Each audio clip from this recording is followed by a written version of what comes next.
नमस्कार दोस्तों, आप सभी का स्वागत है अर्थली इनसाइट्स में, जहां हम ब्रह्मांड के रहस्यों, आयुर्वेद और परंपरागत भारतीय ज्ञान पर चर्चा करते हैं।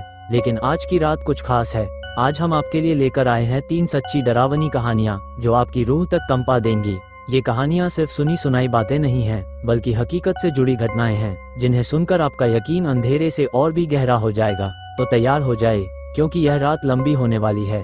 शुरू करते हैं पहली कहानी से।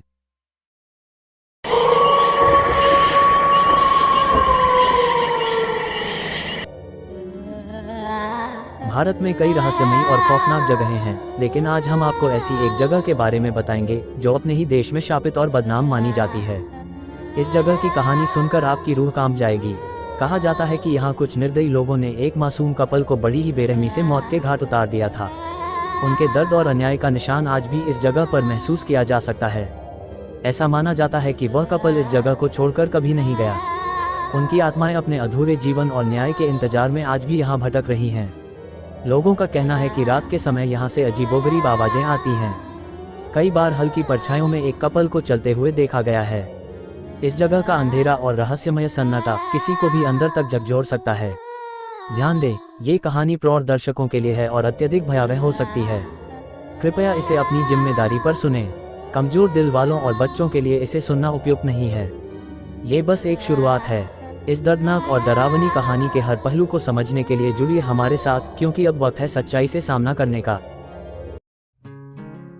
धूप गांव पश्चिम बंगाल और सिक्किम की सीमा पर स्थित एक छोटा सा गांव है, जो अपनी शांति और प्राकृतिक सुंदरता के लिए जाना जाता है। लेकिन स्थानीय लोगों का मानना है कि यह जगह शापित है। गांव के एक कोने में एक पुरानी हवेली है, जो अब एक होमस्टे के रूप में चलती है। आदित्य, राहुल और कुणाल, 3 दोस्त अपनी रोजमर्रा की जिंदगी के तनाव से दूर एक रोमांचक यात्रा पर निकलते हैं। उनका प्लान था कि वे कुछ दिन धूप गांव में रहकर शांति का आनंद लें। हवेली पहुंचने पर उनका स्वागत एक अजीब सी बुजुर्ग महिला मनोरमा करती है। मनोरमा हवेली की मालकिन है और अकेली रहती है। उसका चेहरा थोड़ा डरावना था और उसकी बातें हमेशा संकेतक और अजीब लगती थीं। शुरुआत के 2 दिन ये तीनों दोस्त सिर्फ शराब और पार्टी में डूबे रहे। हर रात वे इतना पीते थे कि उन्हें खुद की भी होश नहीं रहती थी। मनोरमा उन्हें बार बार कहती थी, इस हवेली के नियम तोड़ोगे तो इसकी सजा जरूर मिलेगी, लेकिन उन्होंने उसकी बात को हंसी में उड़ा दिया। तीसरे दिन एक नया कपल रवि और प्रिया हनीमून मनाने हवेली आते हैं। प्रिया का चेहरा इतना खूबसूरत और मासूम था कि आदित्य, राहुल और कुणाल की बुरी नज़र उन पर पड़ गई। दिन के वक्त तीनों उन पर अजीब नज़र से देखते रहे, जो रवि और प्रिया को असहज कर रहा था। रवि ने उनसे दूर रहने की कोशिश की, लेकिन वे तीनों आदमी अंदर से बिखर चुके थे। उस रात जब सब सो रहे थे, तीनों ने पीने के बाद अपनी इंसानियत खो दी। आदित्य और कुणाल ने रवि को पकड़ लिया और राहुल ने एक भारी चीज से रवि के सिर पर वार किया। रवि वहीं गिरकर खून से लथपथ हो गया और कुछ ही पलों में उसकी मौत हो गई। प्रिया चिल्लाने लगी, लेकिन वह भी उनके हाथों से नहीं बच सकी। तीनों ने उसका बलात्कार किया और उसे तड़पा तड़पा कर मार डाला। दोनों के लाशों को हवेली के पीछे दफन कर दिया। अगली सुबह जब मनोरमा ने इन सब का हाल देखा, तो वह बस एक चीज बोली, तुमने इस हवेली को शापित कर दिया है, अब तुम भी नहीं बच पाओगे। उसके बाद वह हवेली से गायब हो गई। उस रात से हवेली में अजीब चीजें होने लगीं।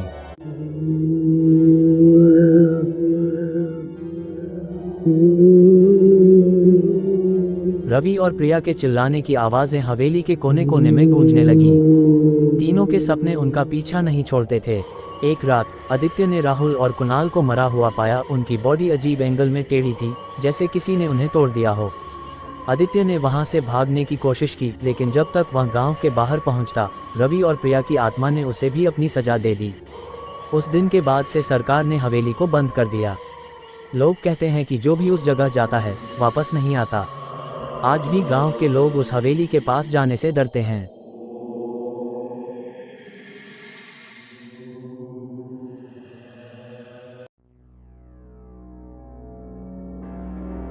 एक ऐसा अस्पताल जहां इलाज नहीं, मौत का साया था।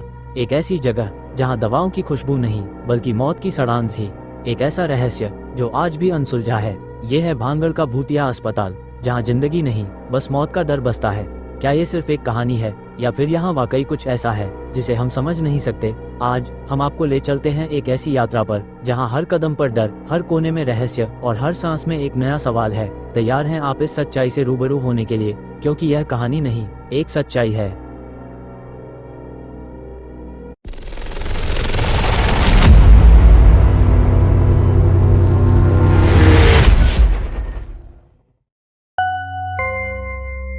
अगर आपको असली भूतिया अस्पताल की कहानी चाहिए तो मैं आपको भारत के सबसे प्रसिद्ध भूतिया स्थानों में से एक भांगड़ किले के पास स्थित एक पुराने अस्पताल की कहानी सुनाता हूँ।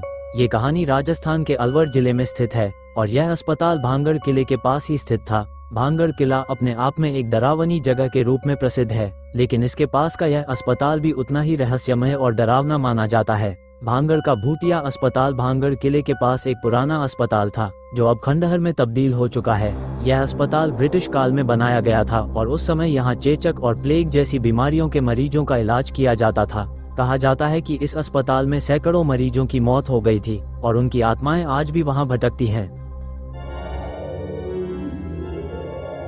एक बार की बात है, एक युवक जो कि एक फोटोग्राफर था, उसने भांगड़ किले और उसके आसपास की जगहों की तस्वीरें लेने का फैसला किया। उसने सुना था कि यह अस्पताल बहुत ही रहस्यमय है और वहां कई लोगों ने अजीबोगरीब घटनाओं का अनुभव किया है। उसने सोचा कि वह इस अस्पताल की तस्वीरें लेकर अपने ब्लॉग के लिए एक अच्छी स्टोरी बना सकता है। वह रात के समय अस्पताल पहुंचा। अस्पताल का मुख्य दरवाजा टूटा हुआ था और अंदर का वातावरण बहुत ही डरावना था। उसने अपना कैमरा निकाला और अंदर जाने लगा। जैसे ही वो अंदर गया, उसे लगा कि कोई उसकी तरफ देख रहा है। उसने चारों तरफ देखा, लेकिन कोई नहीं दिखा। वह धीरे धीरे आगे बढ़ा और एक कमरे में पहुंचा जहां पुराने बिस्तर और मेडिकल उपकरण पड़े हुए थे। उसने कैमरा उठाया और तस्वीरें लेने लगा। अचानक उसे एक आवाज सुनाई दी, जैसे कोई रो रहा हो।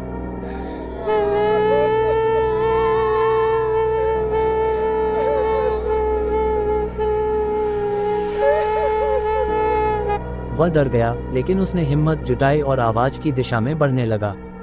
जैसे ही वह आवाज के करीब पहुंचा, उसने देखा कि एक सफेद चादर में लिपटी हुई एक आकृति उसकी तरफ बढ़ रही है।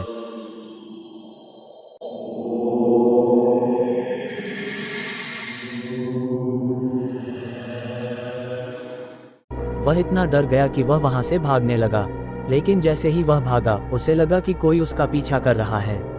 उसने पीछे मुड़कर देखा तो उसे एक काले रंग की छाया दिखाई दी जो तेजी से उसकी ओर बढ़ रही थी। वह जितनी तेजी से भाग सकता था भागा और अस्पताल से बाहर निकल आया। बाहर आकर उसने सांस ली, लेकिन उसका दिल अभी भी तेजी से धड़क रहा था। जब उसने अपने कैमरे की तस्वीरें चेक की तो उसमें उस काले रंग की छाया की तस्वीर थी जो उसका पीछा कर रही थी।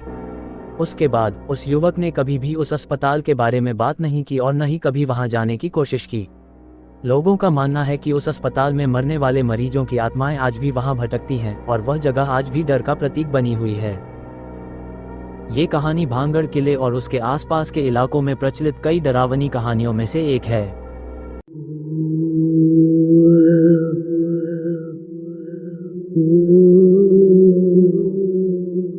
ये कहानी एक काल्पनिक कथा है और इसका उद्देश्य केवल मनोरंजन है।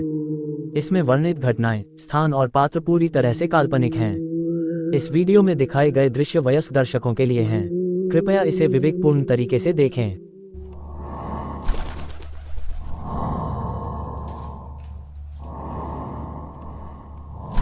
उत्तराखंड के एक छोटे से गांव कालीगढ़ के पास एक घना जंगल था जिसे अघोर वन कहा जाता था। गांव वाले मानते थे कि इस जंगल में जाने वाले लोग कभी लौटकर नहीं आते। इसके बारे में कहा जाता था कि यहाँ रक्षोषा नामक एक राक्षस का वास है।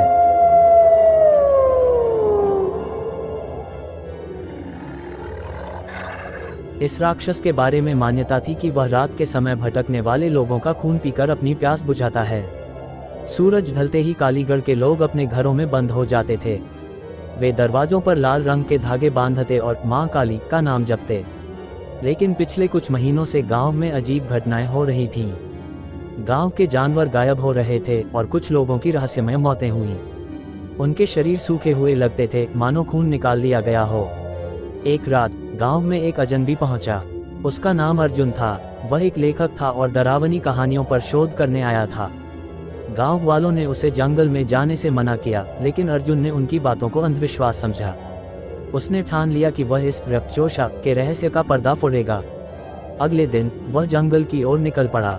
जंगल में घुसते ही उसने महसूस किया कि वहाँ कुछ तो अजीब था। पेड़ों से खून के धब्बे टपकते से लगते थे और एक अजीब सी दुर्गंध पूरे जंगल में फैली थी। अचानक उसे एक भयानक चीख सुनाई दी।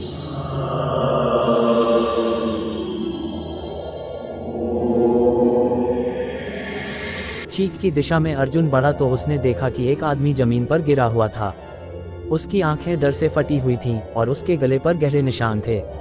अर्जुन ने पास जाकर उसकी जांच की, तभी जंगल में अंधेरा छा गया। अचानक एक छाया उसके सामने उभरी। वह लगभग 7 फीट लंबा था। उसकी आंखें जलती हुई अंगारों की तरह लाल थीं। उसके नुकीले दांतों से खून टपक रहा था। ये रक्तचोषा था। अर्जुन का दिल तेजी से धड़कने लगा। कौन हो तुम? अर्जुन ने कांपते हुए पूछा। रक्तचोषा ने एक भारी, डरावनी आवाज में कहा, मैं वह हूँ जो तुम्हारे जैसे अज्ञानी इंसानों को सबक सिखाता है।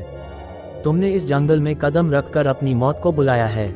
अर्जुन ने अपने बैग से एक तांत्रिक ताबीज निकाला जो उसने गांव के पुजारी से लिया था। उसने ताबीज को रक्तचोषा की ओर फेंका, लेकिन राक्षस हंस पड़ा।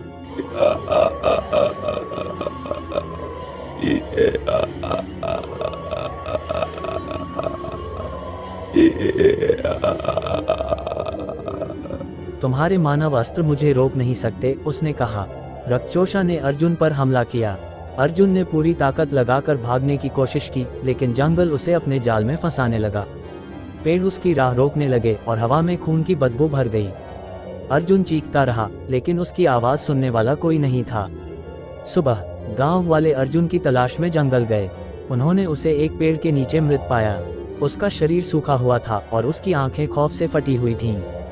उसके बैग में से एक डायरी मिली जिसमें उसने लिखा था, ये राक्षस केवल एक मिथक नहीं है, ये कालीगढ़ के लोगों की गलतियों का परिणाम है। किसी समय में इस गांव के लोगों ने एक तांत्रिक को मारकर इस जंगल में दफना दिया था। वह तांत्रिक अब रक्तचोषा बन चुका है और हर उस इंसान से बदला ले रहा है जो इस जंगल में कदम रखता है। डायरी पढ़ने के बाद गांव वालों को समझ आ गया कि यह उनके पूर्वजों के कर्मों का फल है।